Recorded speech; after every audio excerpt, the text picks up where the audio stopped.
Hello everybody, back here again for another vlog a day, and today is Monday the 2nd, and today was a gorgeous day outside, absolutely stunningly beautiful. I would take today every single day, not a cloud in the sky, just not hot, not chilly, a little breezy, which is nice at times, kind of keeps the wind moving around, kind of makes you excited to be alive, and it felt more like spring than it did fall at all. It was absolutely gorgeous. Leaves are falling like crazy. Beautiful colors kind of coming on. It's just absolutely just a great day. So had a handful of stuff to get done today. I'm not getting nearly as much done. So much slower with this darn foot. I just absolutely. It's not the most horrendous thing, nowhere near as bad as the all 10 toenails, but it sucks. So went ahead, got a bunch of stuff taken care of, just kind of chilled out a little bit, not doing a bunch, trying to stay off my feet when I need to be, and then, doing our stuff. I got some cleaning done around the house, was out in the shop a little bit, decided to take off and go see if I can't get a hold of a mechanic to find out if they have found a rear air elimination kit and whatnot for my van. Went ahead, went by the old shop. They'd moved to the new shop, and went to the new shop, and nobody there knew anything about when the boss came back. Nobody knew anything about what was going on. It was just one of those kind of weird deals. So went ahead and said to hell with it. Went looking for another mechanic shop, possibly, to get some work done. I figure I can't hear anything from these people. I mean, I've been there like 5 times now and have not got an answer on this, and it's just getting annoying. So other shop, the guy only does it part-time. So he wants me to stop by Thursday afternoon. I think it was Thursday afternoon, sometime later in the week, so he can take a look at it and see if he can do anything for me. Went to a third shop, and he basically said that he doesn't want to mess with it all with the custom brackets and stuff I needed. He wanted me to take it just to like a straight welding shop, and the only welding shop here in town is actually the only welding shop I know of. And I asked the guy the same thing. He said the only one. They're not, I don't know, they have a monopoly, and they treat their customers like crap. I'm not a big fan of it, and their answer to everything is $75 an hour, and we'll just keep working on it until we get it done. So it's one of those weird things where I talked to him trying to get something fixed a while back. It was needed to be welded, and I said, what are you looking at? He goes, $75 an hour. I'm like, this is like a 5-minute job, or is this like a 2-hour job? And he goes, oh, I don't know until I get in there, and blah blah. And it was literally just welding a simple crack back shut. I said, just weld this crack back shut. I will retap it, I'll rethread it, everything I need to do on a lathe tool. And he's like, well, I don't know, this right here might not be easily welded, it might be this, might be that. And I'm like, what are you talking? He goes, well, I said, if I had to get like a worst case scenario, what are we looking at? He goes, I don't know, blah blah. Easily an hour. It's gonna take a minimum of an hour. So I can buy this part new brand new online. I can get this part for $80. Well, if it takes me more than an hour, it's what it's going to be. And I'm like, I'll just go order a new one. I'm like, I'm not dicking with this. So ended up actually finding a used one. Another fellow woodworker of mine had one, and he just gave it to me. He goes, hey, I've got a few extra of these. I don't need it. So it saved me $80, easily there. I was super excited about that. So it was cool. And I decided unless it's dire straits, I'm not going back to that shop. And I'll send off, I'll buy something somewhere else, I'll do whatever. I think what I'm going to possibly do is try and pull the part off tomorrow if I can get up underneath there and get it done.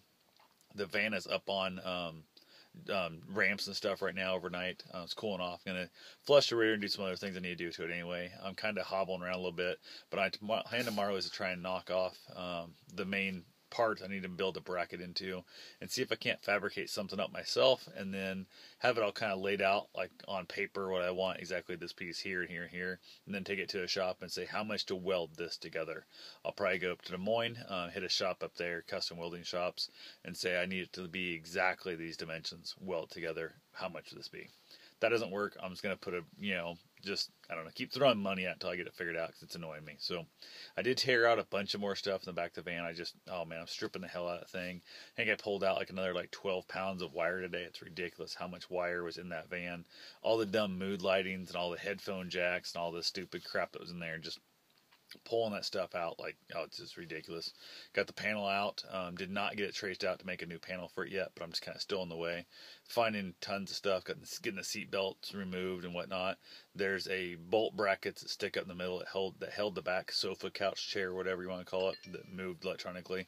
As I was climbing down there, I stuck that bolt right to my knee, and oh my god, it hurt so bad, it was ridiculous. So crawling around with my foot in this hospital boot is not the most safe and the most secure, and keep bumping bumping it hurts like hell and stuff, but I got shit to do. I've got to get that van finished eventually. But the biggest thing holding me up is the mechanics right now. And if it wasn't for them, I think I'd be a little more motivated to continue on. Part of me is kind of, I think, slowly doing this because I'm afraid that if I can't get it fixed at a price that I want to spend, I'm going to be wasting all this time and money building it out into a camper.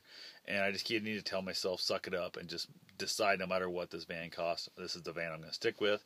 Although today I found myself a very, very nice truck camper, like the little RV camper type thing. It fits in the back of a truck. Unfortunately, it's like 10 plus hours away, and I'm trying to get the guy to shoot me some video of it, post it up on YouTube so I can actually see what it looks like. I'm going to reach out to a few people I know up in that part of the world and see if I can't get one of them to drive over by there, or have him kind of meet them somewhere to take a look at it for me and give me their personal opinion right then. Because right now, if it is what it is, no leaks, and it looks like online with everything on it, I'd pay the money. Like asking price, I'd pay full asking price without a problem at all. I just don't want to drive 20 hours round trip to find out that he lied and it's a piece of shit. So we'll see what happens. I also don't know if it'll fit in my truck super, like, it's one of those weird things. There might be some weird little things here and there that need to be customized to fit in the truck. So the problem comes in, do I halt the car trailer up to guarantee that I can get it back home, make the modifications here, or do I just take the truck up without the trailer and save the hassle of driving the trailer and the extra gas and all that, and then have to make the modifications up there, or pay a custom shop up there to make the modifications if it don't just slide in super simply. So it's hard telling. But I also like the idea of the van. I love the idea of the van much more than the camper because it seems a lot more stealth, easier to kind of park places and not have people realize you're living in the back of it. So who knows? That's where my my super ADHD brain just won't. I need to find something to make that my single focus and just drive through it. But this stupid sliding camper has shower, hot water, toilet, all that crap already built into it, and it's just got to be so nice. Even though it's gonna be a crappy shower, it's gonna be a small bathroom, it's gonna be whatever. Having a shower, having full stand-up height inside there would be super nice. Having multiple places for other people to sleep if you wanted to have guests come over.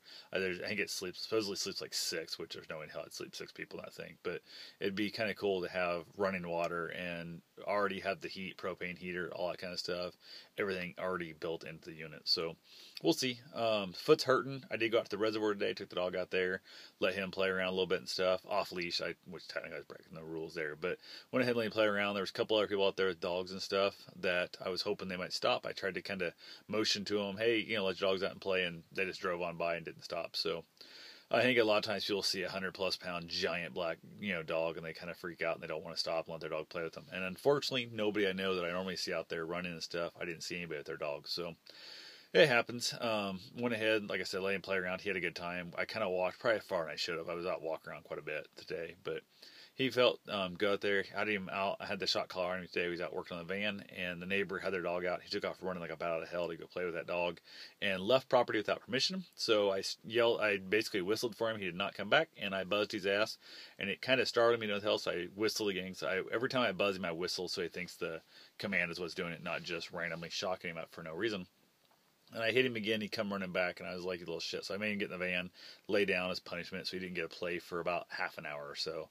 Then I laid him back out, and we played fetch and that kind of stuff for a while again. It was good. But I was super glad I had the shot collar on there, because normally if he takes like that and goes to find another dog to play with, I have to go out and grab his collar and bring him back. So the shot collar was super handy today, because the lady that has that dog is kind of a pain in the butt and did not want to have to deal with her freaking out and yelling that my dog isn't on her property, even though her dog's on mine all the time. I just don't say shit about it. So, oh well. That's pretty much all I got for today. I will talk to you guys tomorrow. Have yourself a safe, wonderful day. Thanks for watching.